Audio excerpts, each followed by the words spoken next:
Don Beltran, Dave Urick back from Husky Stadium. How many times have we said 3-4 yards in a cloud of dust? And that's what's happening so far with the first 6 plays for Brush. You bet. It's got the kind of feel to it where you'd like to just see him bust one wide open and get a real huge play. They had that 1 6-yard run there by Garcia that looked like it could have gone for a lot more. But, the Diggers just got to be patient and just keep pounding that football. 1st and 10, just beyond the 50-yard line. Garcia handed off right up the gut to Skyler Seawald. And he's down to around the 46-yard line, 4 hard yards before Matt Addington made the tackle. Welcome back to Skyler Seawald, game 4. Yeah, the same thing he usually gets. But it's neat to see him in there. It makes me just smile, and I'm so happy for him that he's getting to play some more football this year. 2nd down and 6 for the Beat Diggers of the Florence 46. With 8:20 to go in the opening quarter. And with a back split, Garcia will hand it off to Seawald, running left, slips out of a tackle, and then he dives to around the 44-yard line. Not much there for Seawald. And it looked like Darren Rehel, the senior defensive end, made the play. It'll be 3rd down, and we'll call it the long 5. That started out as one of Seawald's typical runs as well. One of those types when you've seen him so many times get hit, but just drive his legs so hard that he causes the defender to miss. But unfortunately, the next guy that flew in there hit him low and kind of kicked his feet up in the air and made him land on his back. This will be the 9th play of the drive for the Beat Diggers. All have been on the ground, 3rd down and 5. With a football at the Florence 44-yard line. Garcia on the option right will take off with the football inside the 40. He's got a 1st down to the 38-yard line before the tackle was made over there, picking up 6 yards. And it was Brehel once again making the play. And an excellent decision by Garcia, because I think the pitch man was covered. Yeah, they had 2 linebackers. The corner and the linebacker were out there taking that pitch man. And Garcia could have pitched it, but I don't think they would have been able to pick up the yards they needed for the 1st down. And boy, what a drive this has become. The Beat Diggers have chewed up over 4 minutes, 1st and 10 from the Florence 38-yard line. And the Huskies have yet to touch the football. The Beat Digger drive began at their own 28. And on 1st and 10 for Brush with a back split, the outside receiver to the left is Hansen. And Garcia is going to hand it off on the right side, and a knee down. Skyler Seawald had it down at the 35-yard line. It looked like he had some daylight, but just lost his balance. He still picks up 3, 2nd down and 7. He just got tripped up, and his knees touched, and he lunged forward for 2 more yards, but that was behind the block in there of Luke Nichols and also of Rosenbrock as he ran that 46 out there trying to kick out that defensive end. Well, if the Beat Diggers do not score here, they have still accomplished something because they're chewing up almost half of the first quarter clock. For Brush, 2nd down and 7 at the 35-yard line of Florence. And there is the pitch left. Tanner Morrow's got a running room to the 30-yard line. Tries to break out of a tackle, stiff arms a man, and he's out of bounds at around the 27-yard line. He's got a 1st down. If they give him the 27, that would be a pickup of 8 yards in the play for Tanner Morrow. I hope I can describe this for everybody back home, but Brush had a tight end, but their tight end was about 3 or 4 yards out further than where he'd normally line up. And then instead of having our flanker line up wide of him, they had him line up right in between the tackle and the tight end and a couple yards back. And I think that must be some sort of formation that the coaches have seen that will allow them to be able to hook some of those extra linebackers that Florence has gotten and get that quick pitch out wide. It's actually a 7-yard gain here to the 28, so they backtrack at 1 yard. So now they're going to measure for the 1st down. If the Beat Diggers don't get it, it looks like they're a little bit short. It would be 3rd down, and we're probably talking about inches at this point. Committed to serving those in production ag. Premier Farm Credit is the gold standard in ag lending. It will be 3rd down, and just inches to go for the Beat Diggers at the Florence 28-yard line.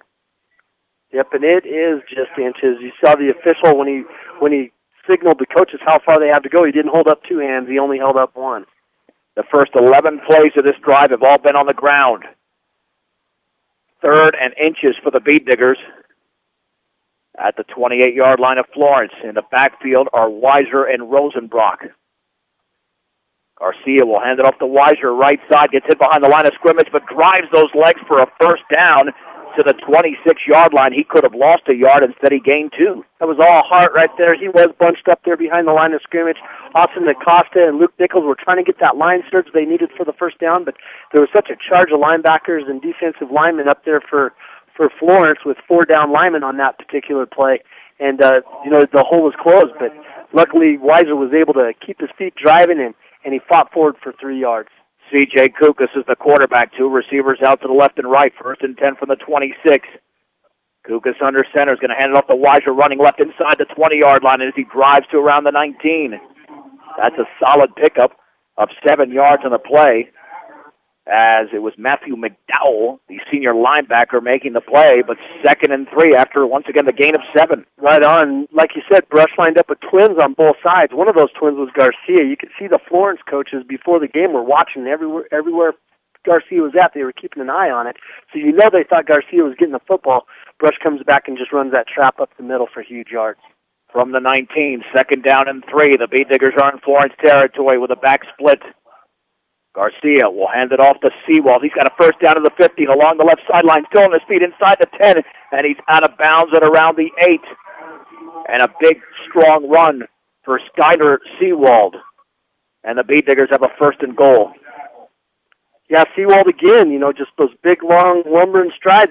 I think the play was designed to run like a 47, but he just bounced it out wide as the Florence Huskies plugged it up there off tackle. And once he got out there, he just kept driving his legs, and he saw him leave Florence defenders on their bellies as he ran past them. Gain of 11 for Skyler Seawald. 1st and goal for the Beat Diggers at the 8-yard line. Garcia under center. And Garcia is going to bootleg it right. Does he have room to the outside? He swings it to the 10-yard line. He's stuck back there, and he's going to be driven out of bounds at around the 7. He really had nothing out there, and it was Matthew McDowell forcing him out of bounds. And actually he stayed in bounds, but no gain, or maybe a yard. 2nd down and goal from the 7. One block. We need our wide receiver that was out there on that play to be able to pick up a block on that corner and be able to at least shield him enough for Garcia to turn it upfield, but he just couldn't do it, and that enabled the Florence defender to fly up there and force Garcia out of bounds. This drive is now 7 minutes old. 2nd and goal from the 7-yard line. The Beat Diggers lining up along the right hash mark. The outside receiver to the left is Tony Guzman. Seawald and Morrow are in the backfield. And Garcia will hand it off to Morrow right up the gut, and he dives to around the 5, maybe the 4. As there was some nice penetration there by the Florence defenders, including McDowell, the linebacker. 3rd and goal from the 5 after the gain of 2. And we're coming up on the 17th play of the drive. No passes as of yet. Yep, it's an awesome drive, just a lot of ball control. But here we are, 3rd and 5. It makes you start wondering if they have Jesus Cardenas getting ready to go for a field goal. We have 4 minutes to go in the opening quarter, and Florence has yet to touch the football. 3rd and goal from the 5. Garcia on the option right. He'll pitch it at the last second, and Morrow had it in his hands, and then it went out of bounds, or he might have fallen on it back at around the 6-yard line, and that's because of the penetration of the Florence defenders. It's a loss of 1. 4th and goal from the 6, and this will be the 18th play of the drive coming up. Let's see if the Beat Diggers can convert. No, they're down there talking about it, trying to decide what they're going to do and taking their time getting the play onto the field, but this is a real important decision. Well, they're going to need a timeout here because they're taking up way too much time. The clock is running with 3:23 to go, and there is Brush's 2nd timeout. We'll keep it right here. No score here in the opening quarter of this 2A playoff game. For all of your auto supply needs, stop by Central Auto Parts in Fort Morgan. And, Dave, how many times have we seen this year, especially with the opposing teams? They're very good from 30 to 30, maybe even sometimes from 20 to 20. But once you get in the red zone, it's a different type of football game. Yeah, and a lot of that's because what got you down there was running the football, with those fullbacks in between the tackles, hopefully, and sometimes having to bounce it outside wide. But as they got down into the red zone, Florence changed their defense. They went into a 4-man front and a 5-man front, and then that causes the kids to have to change up their blocking assignments. So sometimes the plays that work in the middle of the field don't necessarily work on the ends. Now the Beat Diggers are going to have this play work because it's 4th and goal from the 6-yard line. They've had one double-digit play on this drive. That was the 11-yard gain on the 14th play of the drive from Skyler Seawald. All they need is 6 yards and to get into the end zone. So they'll go for it here on 4th and goal. If Cardenas were to kick, it'd be a 23-yard field goal, but from right to left, it'd be a severe angle because the Beat Diggers are set up on that right hash mark.